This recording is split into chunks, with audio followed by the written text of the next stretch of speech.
And there's 3 different types of procrastination that we see. And as you think about your teams, I would encourage you to kind of like think through your roster and see if you can peg different people that struggle with this. So first of all, there's classic procrastination, which is consciously delaying that which we know we should be doing, right? So we come home from the office at night and we have a stack of bills on the kitchen counter or whatever, and I kind of know I should be paying the bills, but I'm tired and I'm exhausted, and so rather than like paying the bills, I'm gonna sit on the couch and zone out and watch SportsCenter. This is the kind of procrastination that we all think of when we hear the word. But there is another type of procrastination that we invented. Well, we didn't really invent it, but we kind of coined the phrase for it. And rather than calling it classic procrastination, I self-identified this in my own life, right? And this was a real dilemma for me because here I am supposed to be like teaching people how to influence themselves and influence other people. And I'm struggling with procrastination myself. So I invented a new term for it, which I really love because not only is it very accurate, but it makes it sound really smart and almost academic in a way. So rather than calling it classic procrastination, I invented this new phrase I really love. I like to call it creative avoidance. And creative avoidance is different because it's subconscious. So it's unconscious. So it's unconsciously filling the day with menial work or trivial work. And what's wild about creative avoidance is we can be like moving really fast during the day. We can be in a lot of meetings, on a lot of conference calls, like answering a lot of emails, pushing a lot of paper. But yet when we get to the end of the day and we look back on what we accomplished with our day, if we're honest with ourselves, very often we will realize that we were nothing more than busy, just being busy. And distraction is a dangerously deceptive saboteur of our goals. And most organizations that don't multiply, it's not because of a lack of skill. It's usually more because of a pervasive sense of distraction throughout the team. People just get pulled in all sorts of, they just get their attention sort of fragmented.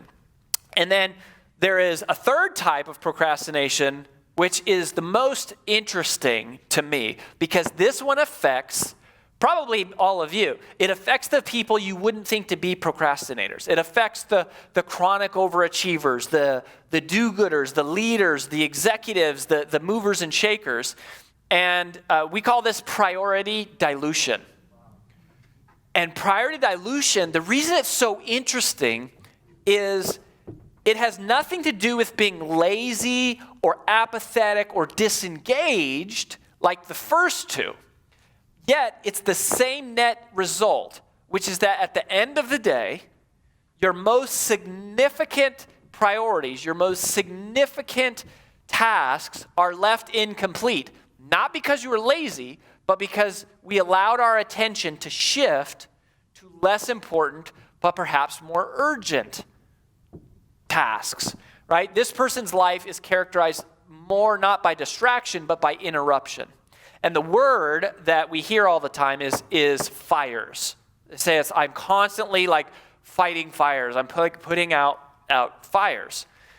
And so when we started studying the influence of self and how do you influence yourself and how do you multiply, procrastination is one of the big things that we ran into. Was like, this is a real problem in its various forms. So how do we influence ourselves?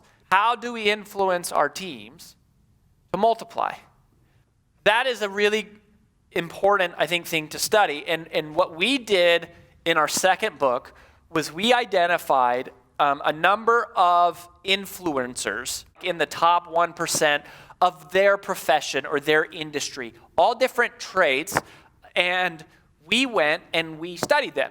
And we asked them, how do they actually think about time? And how do they actually use time? And is there anything different about them than other people? Because here's what's mind-boggling. There's more books on time management today than ever before in history. We have more tools like technology and apps to help us be productive than ever before. there is a faster transmission of information than ever, and yet somehow we feel more behind. Somehow we feel more overwhelmed. Today, time management isn't just logical. How we choose to spend our time is emotional. It is an emotional decision, and we have not been prepared or trained to deal with it. And most of us don't even realize that there are subconscious underlying emotions that are actually dictating how we and the people we lead choose to spend their time, that far outweigh the things on our to-do list, that far outweigh the things on our calendar. And it's like this invisible world that is actually driving our behavior that we're not even aware of. And our team certainly isn't aware of it. They're not even paying attention.